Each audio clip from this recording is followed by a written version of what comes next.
మనకి నిన్న జగన్మోహన్ రెడ్డి గారిది నెల్లూరు పర్యటన జరిగింది, గుర్తుంది కదా.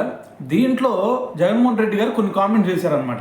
ఏమన్నారు, మరి ఇక్కడికి మా వైసీపీ కార్యకర్తలు రానికుండా టీడీపీ ప్రభుత్వం పోలీసులను పెట్టి అడ్డుకుంటుంది అని చెప్పేసి కొన్ని కామెంట్స్ చేశారనమాట. సేమ్ ఇదే క్వశ్చన్ని మనకి ఇప్పుడు ప్రెస్ మీట్లో వంగలపూడి అనిత గారి ముందు ఒక రిపోర్టర్ అడిగాడు.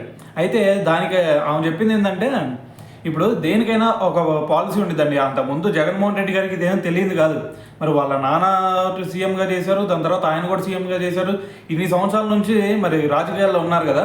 సో ఆయనకు కూడా తెలుసు కదా, ఎప్పుడైనా సరే మరి ఇటువంటి ఇన్సిడెంట్లు జరుగుతూ ఉన్నాయి అంటే, ఏదైనా సరే ఒక పెద్ద మీటింగ్ కానీ ఏదైనా పార్టీ మీటింగ్లు కానీ ఏవైనా సరే జరుగుతున్నాయి అంటే ఖచ్చితంగా గవర్నమెంట్ దగ్గర ఒక పర్మిషన్ తీసుకుంటారు.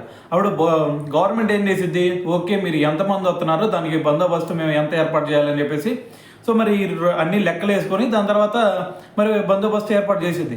అదేవిధంగా మేము కూడా వాళ్ళని అడిగాము. వాళ్ళని అడిగితే వాళ్ళు ఏం చెప్పారు, మేము కేవలం 100 లేదంటే 200 మంది లోపలనే మేము వస్తున్నాము. సో ప్రజలను కూడా మొబిలిటీ చేయట్లేదు మేము. సో కాబట్టి అంత పెద్దగా అవసరం లేదు, 100-200 మందికి సెక్యూరిటీ అయితే చాలు అని చెప్పేసి చెప్పారంట. అయితే మరి దానికి సంబంధించే మరి ఇప్పుడు పోలీసు బందోబస్తు అయితే ఇల్లు ఏర్పాటు జరిగింది. అయితే దాని తర్వాత మరి అనిల్ కుమార్ యాదవ్ గారు మరి కొన్ని కామెంట్ చేశారు, గుర్తుందా. అందరు రండి, మన కార్యకర్తలు అందరూ కూడా తరలి రండి అని చెప్పేసి కొన్ని సినిమా డైలాగులు చెప్పారు అని చెప్పేసి ఇటువైపు వంగలపూడి అనిత గారు అయితే మాట్లాడుతున్నారు. సో దానివల్ల ఇంకా ఎక్కువ మంది రావడం జరిగింది. సో మరి ఇటువంటి సిచ్యువేషన్ ఎలా ఉండిద్ది ఒకసారి ఆలోచించండి అని చెప్పేసి వంగలపూడి అనిత గారు కూడా మాట్లాడారు అనమాట. దాంతోపాటు ఇక్కడ ఇంకో మ్యాటర్ వచ్చింది ఏంటంటే లిక్కర్ స్కామ్ గురించి.